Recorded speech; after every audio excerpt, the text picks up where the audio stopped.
السلام عليكم ورحمة الله وبركاته. أهلا بيكم كل متابعينا على قناتنا كريز وحبان، يا رب تكونوا بخير. النهاردة إن شاء الله معنا فيديو جديد. جايبه لكم كده جولة في كلود بي.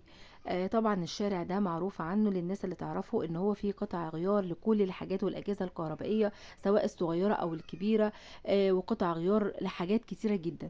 بس حبيت إن أنا النهاردة أعمل لكم جولة كده فيه إزاي تروحيه لو في ناس ما تعرفش هو يعني إيه بتروحيه إزاي.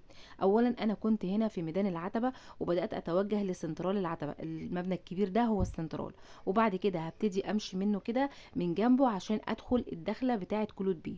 طيب، لو انت في هنا دخلتين للشارع ده، سواء من العتبه او من رمسيس. خلينا نبتدي بس ان احنا ايه، لو انت رايحه عن طريق العتبه، هتروحي المترو او هتروحي اتوبيس او ايا كانت الوسيله اللي انت هتروحي بيها، هتكوني هناك في الميدان، وبعد كده تتوجهي تبقي في عند سنترال العتبه.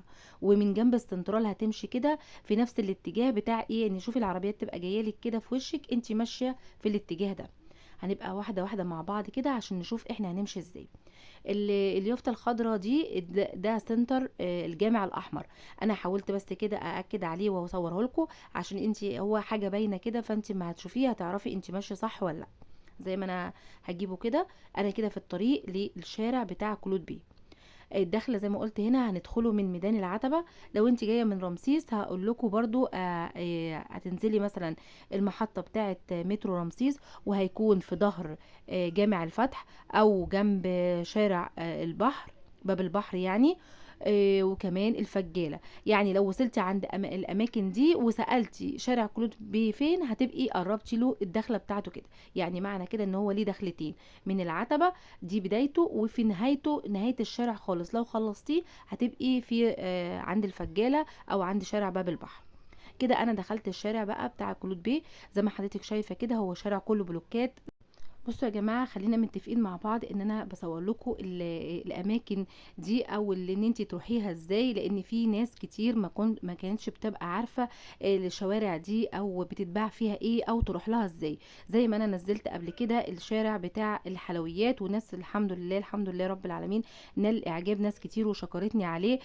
فانا قررت ان انا يعني ايه، لو كل ما اتاح لي الفرصه ان انا اعمل الموضوع ده ان شاء الله هعمله، بالذات لو انا نازله اجيب حاجه. مفيش مشكله خالص ان انا اوريكم الشارع اللي انا جبت منه الحاجه دي، والمعلومه ننتفع بيها كلنا.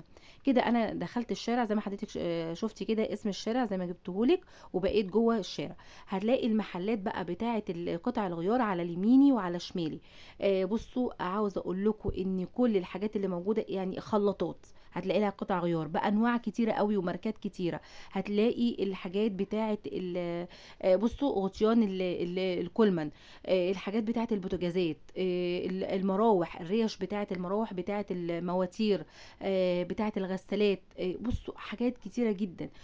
بص الكبه بانواعها، لو انت عندك مشكله في الكبه بتاعتك ومش والضمان بتاعها خلص، ومثلا مش عارفه تعمليها فين، هاتيها، بس هاتي الحاجه بتاعتك، الخلاط او الكبه او المضرب او اي حاجه، ايا كان الجهاز اللي معاكي، هاتيه وانزلي بيه المكان ده، واسألي على القطعة اللي انت عاوزاها. وان شاء الله هتلاقيها. المفرمة، مفرمة اللحمة، سواء المفرمة اليدوية اللي هي بتاعتنا اللي احنا بنعمل فيها الكحك وبنفرم فيها دي، هتلاقي برضو القطعة بالغيار بتاعتها. المفارم برضو، المفرمة، العصارات، كل حاجة كل حاجة ممكن تكوني بتخطر على بالك او بتستعمليها في البيت، وعندك مشكلة في ان قطعة باظت منك او اتكسرت او حصل لها اي مشكلة، هاتي الجهاز ده وانزلي بيه المكان ده. بصوا هنا انا بصور لكم برضو حبة حاجات. بصوا الشعلات دي، شعلة قطعة واحدة او شعلة واحدة، وفي اللي اكتر اللي هم التلاتة. طبعا دي بتبقى للناس اللي بتعمل مشاريع، ساعات بيبقى محتاجينها يحطوها عشان تبقى بتاخد حلل كده والناس اللي بيعملوا مشاريع الاكل البيتي والكلام ده بيحتاجوا الحاجات دي، عشان طبعا بيستعملوا حلل كبيره، فان هي الشعلات دي برضو بتشيل.